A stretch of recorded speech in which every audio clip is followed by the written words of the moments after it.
everyone. Today we're looking at notes K-1 Intro to Logs. So this whole video is pretty much a refresher of Algebra 2. So there's a lot of information. I'm going to go pretty fast, and I've also already pre-written a lot of this notes just because it is a long video. It contains, like I said, a lot of information review from Algebra 2. So let's get started. In part 1, we're converting back and forth between log and exponential form. So in 1 through 3, you'll notice you've got log equations. So therefore, we're going to convert in 1 through 3 from the log form to exponential form. So you may have learned, there's so many different methods for converting. You may have learned swirl, heart, Nike, ... There's others. I don't mind which method you use as long as it works for you and it works every time. I'll be using the heart method. So notice here, these kind of look like hearts to me. Okay, so with the log equations, you start at the base. Remember, this is red. Log base 4 of 64 equals 3. Likewise, this is red. Log base 7 of 1 over 49 equals -2. So that little number, the subscript, that's your base. So you'll always start at the base. Okay, so the base of the log becomes the base of the exponential equation.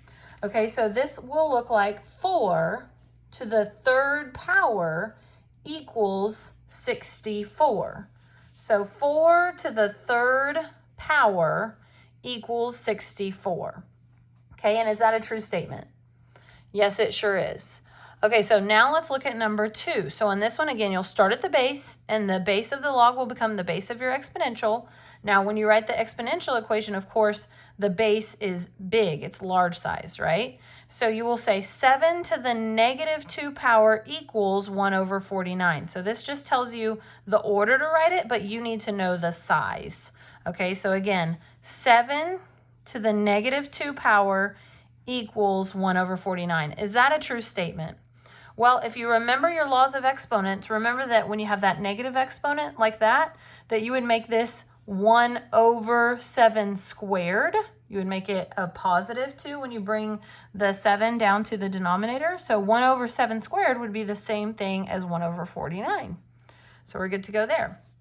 Okay, let's look at number 3.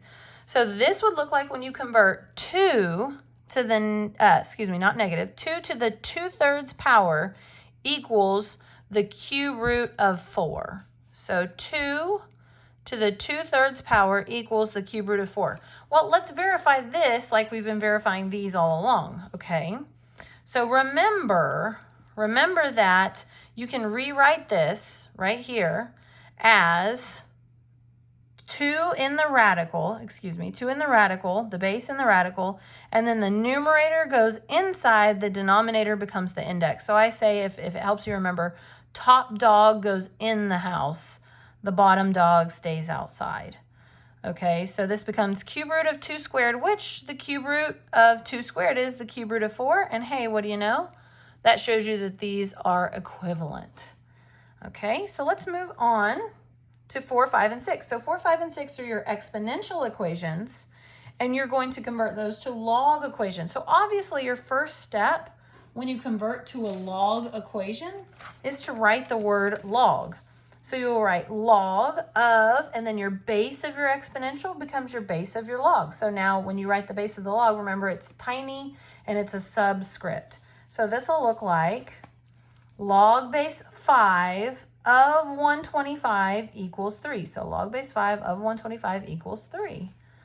Okay, and you can only really check these. Well, number 1, if you have a calculator, you can plug in log base 5 of 125, make sure it equals 3 if you have a calculator. Or you can just kind of go backwards and convert it back and make sure it looks like that. So 5 mentally, 5 to the 3rd equals 125, and that's true. Okay, so here, log base 81 of 3 equals 1/4. So log base 81 of 3 equals 1/4. All right, and then last but not least, log base g of 4 equals m. So log base g of 4, then hit the equals, then the m. Okay, so there's that. Now let's refresh evaluating. So when you evaluate a log, okay, so we've got log base 3 of 9 equals, and we don't know what it equals. We're evaluating it. So we say equals x, okay, because we don't know what it equals. So we say it equals x, and then we convert. So 3 to the x equals 9. Well, y'all, we all know this. 3 squared equals 9. So therefore, x equals 2. Yes? Okay, now let's look at number 2. Again, on number 2, we don't know what this equals, so we say it equals x. So then we are going to convert. So 3 to the x equals 1 over 27. Okay, we've got that. On the left here, that base of 3, we're going to leave it alone because that's a prime number. Okay, but 27 is not a prime number. It can be rewritten as 3 to the third. So you've got 3 to the x equals 1 over 3 to the third. Again, if we want these bases to be of equal level, we want this to move this base 3 up to the numerator. So just like when we talked about before, this situation, when we move up from the denominator to the numerator, of course that exponent is going to become negative. So that would look like 3 to the negative third. Well, if the bases are equivalent, then in order for this statement to be true, the exponents must be equivalent. So therefore, x must equal negative 3, right? 3 to the negative 3 equals 3 to the negative 3. Don't you agree with that statement? Okay, so, and please never write that you're like crossing out the bases because that's not what's happening, okay? All right, on number 3, so here we would have 8 to the x equals 1 over 32. Okay, so 8 to the x equals 1 over 32. In this case, 8 is not prime. Neither is 32, so both of these can be taken down to a lower base. Hopefully you remember that 8 is 2 to the third. Okay, so 2 times 2 times 2, 3 times. And 32 is 2 to the fifth. Okay, so 2 times 2 times 2 times 2 times 2 is 32. So then here we have another laws of exponent situation. A power raised to a power means you multiply these two. So that would become 2 to the 3x when you multiply 3 times x.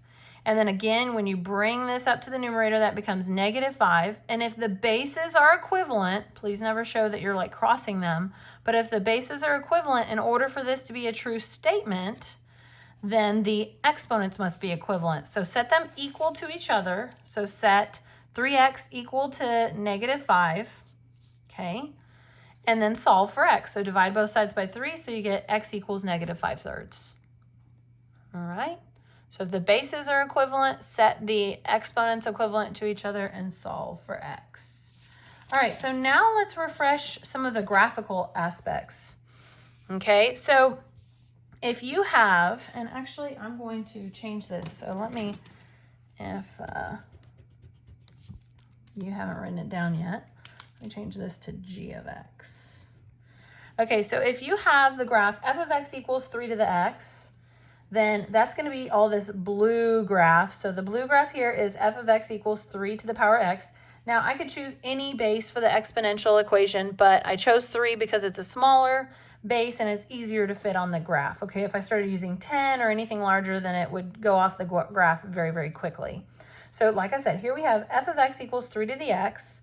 All right, and so this is the blue graph. Remember that any exponential graph that it's in its parent function form, okay, so no transformations, meaning like no +1 here or even like a shift here. So if it's in its parent function form with no transformations, okay, any exponential graph will have an asymptote on the x-axis. So exponential has that x-axis asymptote. So that's all this blue. So make sure you're getting all this in blue. Okay, and color coordinate if you can, that'd be best. And another thing I want to point out is any exponential graph, no matter what the base, is going to have this ordered pair 0, 1. Why is that, y'all? Any base to the 0 power, okay, of course we're not talking about a base of 0, but any base other than 0, all right, is going to, if you plug in 0 here for x, is going to have an output of 1. So 3 to the 0 is 1, 10 to the 0 is 1, a million to the 0 is still 1. So every single exponential graph will have the ordered pair 0, 1. Every single exponential graph will have the x-axis asymptote. So remember that from Algebra 2. So now let's talk about our log graph. So if we're looking at exponential 3, base 3 to the x, The inverse of that graph would be log base 3 of x. Okay, so if I was using base 5 here, for them to be inverses, of course I would use base 5 here. So the pink is the log base 3 of x graph. Okay, and you'll notice it has the y-axis asymptote. Okay, and that's true of every log of every base. So similar to exponential, every log will have a y-axis asymptote, as long as it, again, this is all without transformations, okay? And every log graph, no matter the base, will have the ordered pair 1, 0. Okay, and that's because its inverse will always have the 0.01. And remember, inverses have coordinates that are switched. Okay, so remember that since these are inverses, that they are symmetric about the line y equals x. And remember that both compositions must equal x, and they would if we were to compose these. So remember doing f of g of x. So if we found that here, we would find that f of g of x equaled x.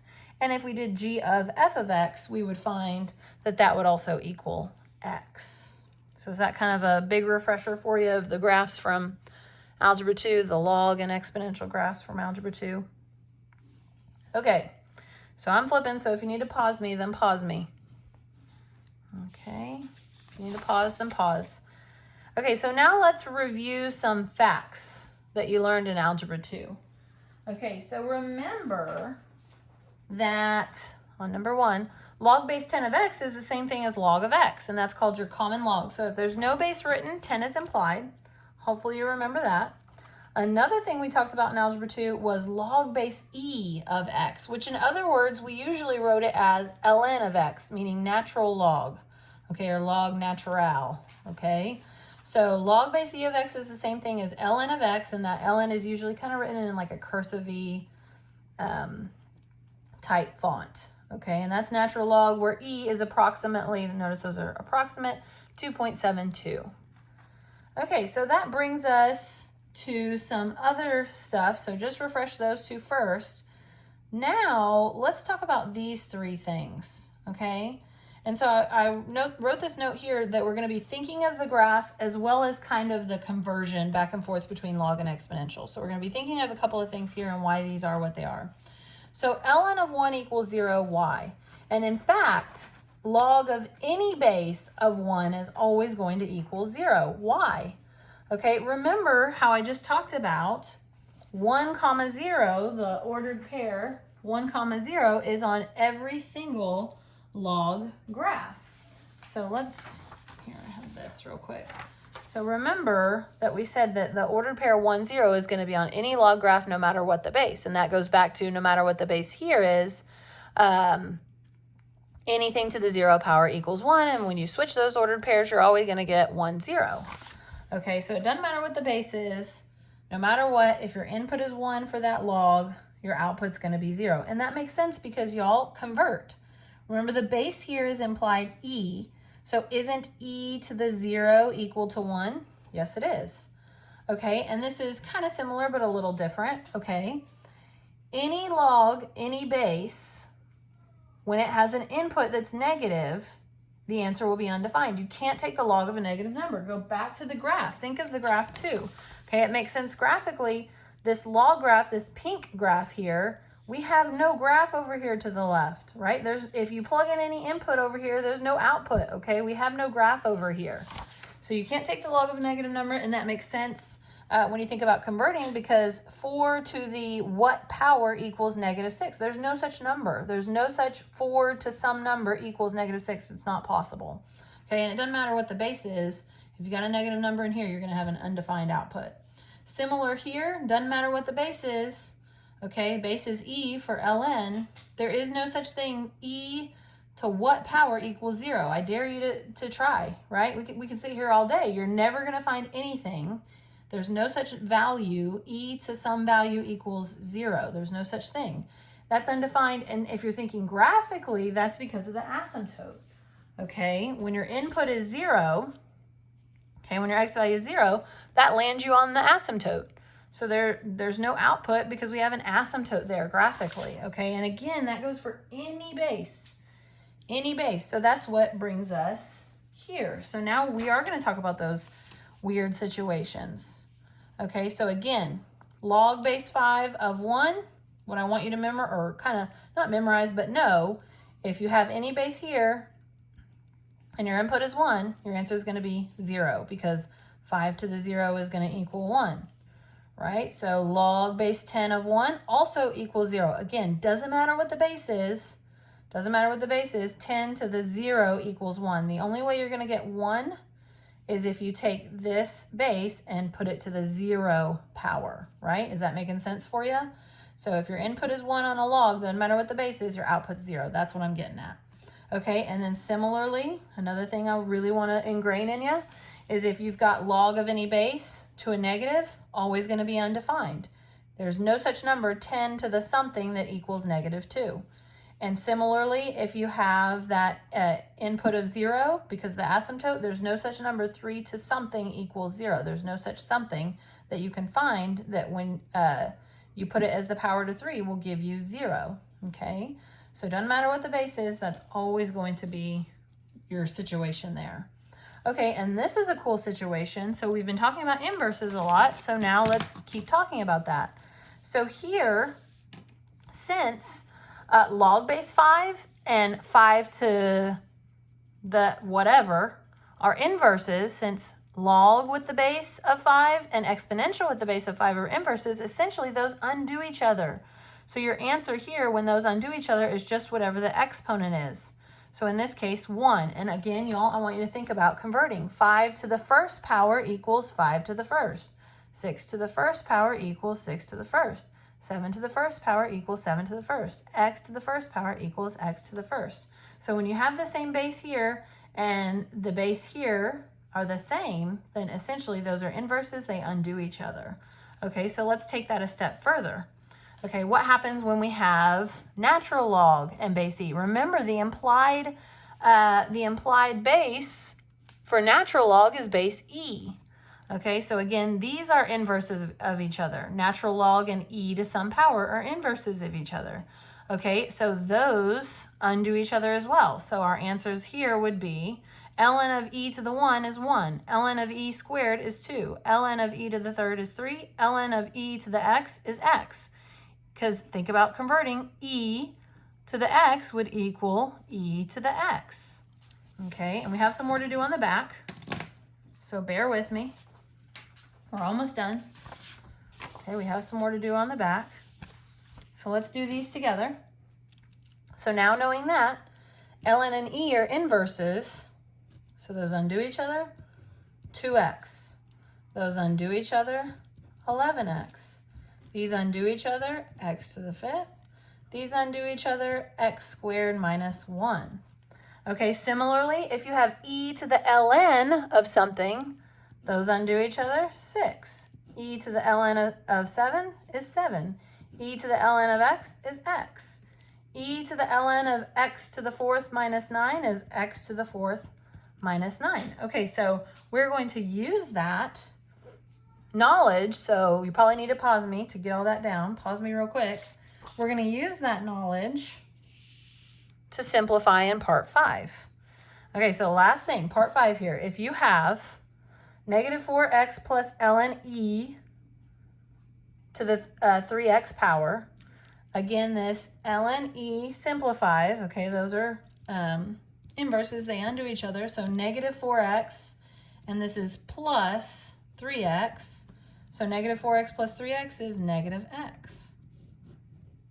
Okay, and in number 2, here, you have 4 plus e to the ln of x squared plus 1.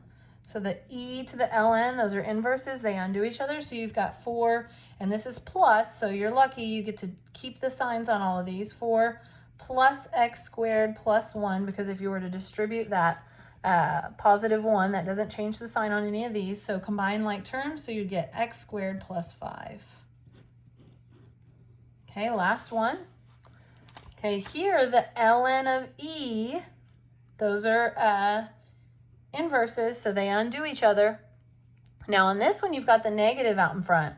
So that negative distributes to both the x to the third and the -8, so this will become negative, and here, let's write it like this, just so those people, I'm being nice, the people at home that aren't listening to me are seeing it, even though they're not hearing me say it, they're at least seeing it.